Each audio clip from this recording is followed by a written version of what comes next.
Praise the Lord my dear brothers and sisters.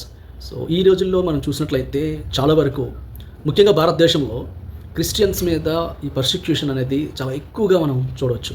అంటే రానున్నటువంటి దినాల్లో ఇంకా ఎక్కువగా ఉంటుందేమో అనేటట్టుగా మనం గమనించవచ్చు. ఈ యొక్క విపరీతమైన ధోరణి లేదా క్రైస్తవుల మీద దాడి, క్రీస్తుని విమర్శించే వాళ్ళు, క్రైస్తవ్యాన్ని తప్పుపట్టే వాళ్ళు, వాళ్ళకి ఉన్నటువంటి కారణాలు ఏవేవో ఉండొచ్చు. కానీ అయితే మనము ఒక క్రీస్తుని వెంబడించే వారంగా కలవరపడడానికి లేదు. ఎందుకు అంటే బైబిల్ గ్రంథంలో మనం చూసినట్లుగా ఇది మనకేమైనా కొత్తగా వచ్చినటువంటి పరిణామములు కాదు.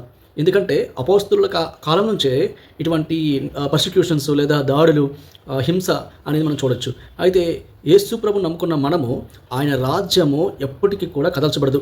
దానియేలు గ్రంథంలో మనం చూసినట్లయితే అనేక భాష, అనేక జనాంగము, అనేక రాష్ట్రాలకు సంబంధించిన వారు, వివిధ భాషలు మాట్లాడే జనాంగము ఆయనకి ప్రభుత్వంగా ఇవ్వబడిందంట. యేసుక్రీస్తు ప్రభు వారికి ఆ ఒక ప్రభుత్వం ఇవ్వబడింది. ఆ రాజ్యం అంట ఎప్పటికీ కదల్చబడదు, లయం కాదని మనం చూస్తాం. ఆయన రాజ్యం ఎప్పుడు నిలుస్తుంది అని మన దానియేలు గ్రంథంలో మనం చూడవచ్చు.